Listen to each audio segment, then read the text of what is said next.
పెళ్ళైనా పండగైనా వేడుక ఏదైనా పట్టుచీరల ప్రత్యేక వేదిక వారాహి సిల్క్స్.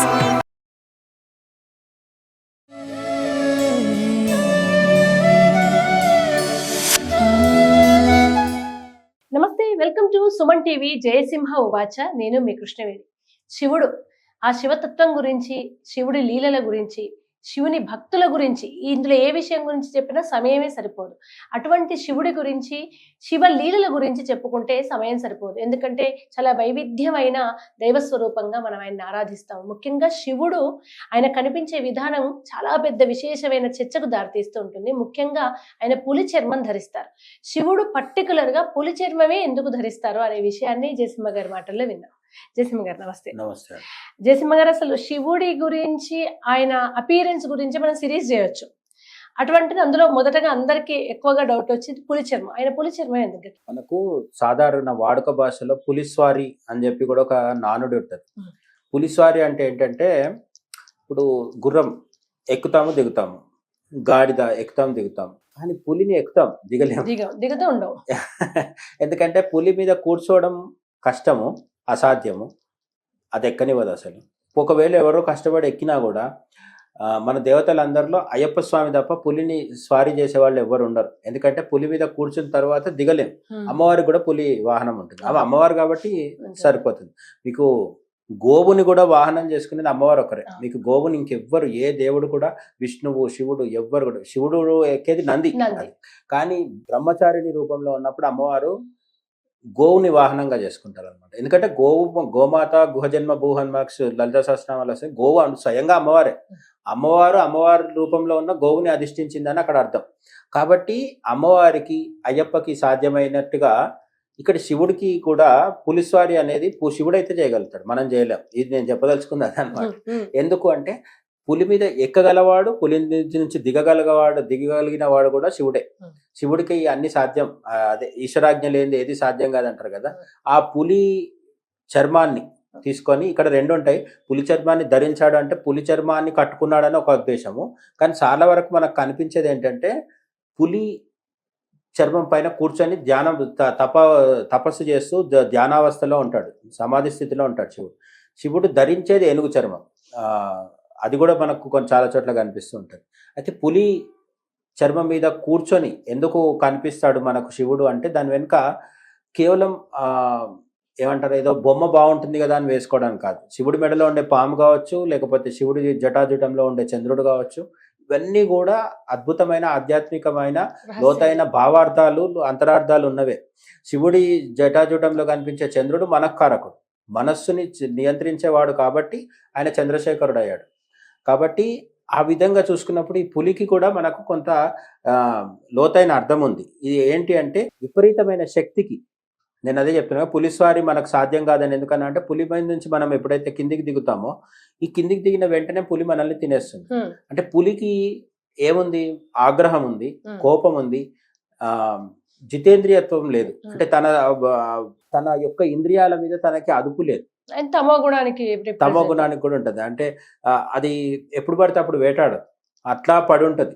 అసలు అది బతికుందా లేదా కూడా డౌట్ వచ్చేలాగా ఉంటుంది. మీరు జూకి వెళ్తే కూడా, మనం అడవుల్లో చూడలేం కానీ జూకి వెళ్తే కూడా అది జస్ట్ అట్లా పడుకొని ఉంటుంది. దోమలు ఈగలు వచ్చి కూర్చుంటే కూడా ఏమన్నది. కానీ దానికి ఆకలి వేసింది అన్నప్పుడు లేచి పట్టేసుకుంటుంది. ఇది మొత్తం తమో గుణానికి ఇది. అదే కుందేలు ఉంది అనుకోండి, అది ఎప్పుడు రజోగుణంలో ఉంటుంది, తిరుగుతూనే ఉంటుంది. ఆకలి అయినా తిరుగుతుంది, ఆకలి కాకుండా తిరుగుతుంది. జింకలు ఇవన్నీ రజోగుణంలో ఉంటాయి. ఆ విధంగా తమో గుణానికి ప్రతీకైన పులి ఏదైతే ఉందో, ఈ పులిని శివుడు అధిష్ఠించడంలో, దానిపైన కూర్చొని ధ్యానం చేయడంలో ఉన్నది ఏంటంటే, పులి అనేది మన మనస్సు యొక్క సంకేతం. మన మనస్సు కూడా పులి అట్లనే పులిలాగే ఉంటది. మనసులో ఇంకా అహం ఉంటుంది, స్వార్థం ఉంటుంది, కోరికలు ఉంటాయి, ఇవన్నీ కూడా పులిలో ఉంటాయి. పులిలాగే మన మనస్సు కూడా ఉంటది. ఈ పులి లాంటి మనస్సు పైన శివుడు ఎప్పుడైతే ఉంటాడో, మనస్సు పైన మహేశ్వరుడు ఎప్పుడైతే ఉంటాడో, ఆ మహేశ్వరుడు కూర్చున్నప్పుడు మన మనసు కూడా కంట్రోల్లోకి వస్తుంది అనేది దీంట్లో ఉన్న అంతరార్థం. అంతేకాకుండా ఈ పులి వేటాడుతున్నప్పుడు దాంట్లో క్రూరత్వం కూడా ఉంటుంది. ఆ క్రూరత్వం సహజంగా మనిషిలో కూడా మనకు సంస్కృతంలో జంతువునాం నరజన్మ ఉత్తమం అని చెప్తారు. నరజన్మ ఉత్తమం వరకు మనకు బాగానే ఉంది, కానీ జంతువునాం అని ఎందుకు అన్నారు? ఎందుకు అంటే మనిషి కూడా జంతువే. ఇక్కడ మనం ఏం గొప్ప కాదు. అయితే మనకు విచక్షణ జ్ఞానం ఇవ్వడం జరిగింది శివుడు. ఈ విచక్షణ జ్ఞానం ద్వారా మనం పాపపుణ్యాల కంటే అతీతంగా వెళ్ళి మోక్షం పొందాలి. ఈ మోక్షం పొందడానికి మనకు ఎవరు చేస్తారంటే, మనకు లలితా సహస్రనామంలో శివజ్ఞాన ప్రదాయిని అని ఉంటుంది. అక్కడ శివజ్ఞానం అంటే ఏదో ప్రత్యేకమైనది కాదు, బ్రహ్మజ్ఞానమే శివజ్ఞానం. బ్రహ్మ అని మనం అంటున్నది చతుర్ముఖ బ్రహ్మ కాదు. ఎవరైతే ఈ సృష్టి మొత్తాన్ని పోతన చెప్తాడు కదా, ఎవరి నుంచి సృష్టి వచ్చి ఎవరిలో కలిసిపోతుందో అతను బ్రహ్మ. బ్రహ్మ స్వరూపంలో ఉన్న పరమాత్మ ఎవరైతే ఉన్నారో ఆయననే మనం శివుడు అంటున్నాం. ఈ శివుడు మనకు శివజ్ఞానాన్ని కలిగించి మోక్షస్థితికి చేర్చాలంటే మనం ఈ పులి స్థాయి నుంచి ముందుకెళ్ళాలి. ఈ ముందుకెళ్ళాలి అంటే దాన్ని మన మీద శివుడు అధిష్ఠించాలి. మనం ఒక పులిలాగా మారిపోతే, మన అహంకారాన్నే పులి చర్మంగా మారిస్తే, దాని మీద ఎప్పుడైతే శివుడు అధిష్ఠిస్తాడో మన అహంకారం అణిగిపోతుంది. ఈ అణిగిపోతుంది అనే దానికి సంకేతంగా శివుడిని ఆ పులిని అక్కడ పెడతారనమాట. అట్లా శివుడి శరీరంలో మిగతా అన్ని కూడా, పాము కుండలిని శక్తికి సంకేతము, చంద్రుడు మనస్సు కారకుడు, అలాగే హాలాహలం ఉంటుంది, గొంతులో హాలాహలం పెట్టుకుంటాడు శివుడు. గొంతులో హాలాహలం ఉన్న శివుడినే మనము మళ్ళీ ఏదైనా పెద్ద అపమృత్యువో లేకపోతే ఆపరేషన్ థియేటర్లోనో ఐసీయూలో ఉంటే మనం పోయేది మళ్ళీ శివుడి దగ్గరికి వెళ్తాం. ఆయన గొంతులోనే హాలాహలం ఉంది కదా అని వెళ్ళకుండా ఉంటున్నాము మనం, వెళ్ళట్లేదు. ఎందుకంటే మార్కండేయుడు అంతటి వాడికి గొప్ప ఆయుష్ని ఇచ్చింది, కొన్ని కల్పాంతాల వరకు ఆయుష్ని ఇచ్చింది ఎవరంటే శివుడే ఇచ్చాడు. శివుడు ఆయుష్ని ఇస్తాడు, మరణాన్ని ఇస్తాడు. మరణం తర్వాత శ్మశానంలో కూడా మనం వెంటుండేది కూడా శివుడే. ఆ విధంగా పర్టికులర్గా పులిని చూసినప్పుడు ఏంటంటే, ఈ పులి అనేది వేటకి, అహంకారానికి, క్రూరత్వానికి ఒక రకమైన వైల్డ్ నేచర్. అంటే పులి ఎక్కడ ఉంటుంది? అడవిలో ఉంటుంది కదా పులి.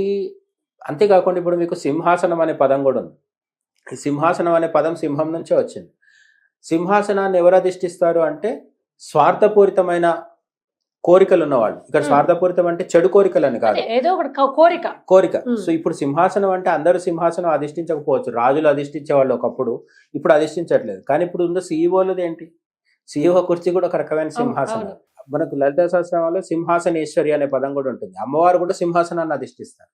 అక్కడ కూడా ఏంటంటే మన సకల రకాలైన కోరికలన్నిటికీ మనం సింహాసనాన్ని ఒక సంకేతంగా పెట్టి దాని మీద అమ్మవారు అధిష్ఠిస్తున్నారంటే మన అన్ని కోరికల్ని కూడా అమ్మవారికి పాదాల చెంత వదిలేసి అమ్మవారికి అర్పించుకొని అప్పుడు మనం మన జీవితంలో, అదే గీతలో కూడా అదే చెప్తాడు కదా, నువ్వు కోరికలు మానేయమని చెప్పట్లేదు, అట్లనే కర్తవ్యం మానేయమని చెప్పట్లేదు, అన్ని నాకు సమర్పించమని చెప్తున్నాడు దేవుడు.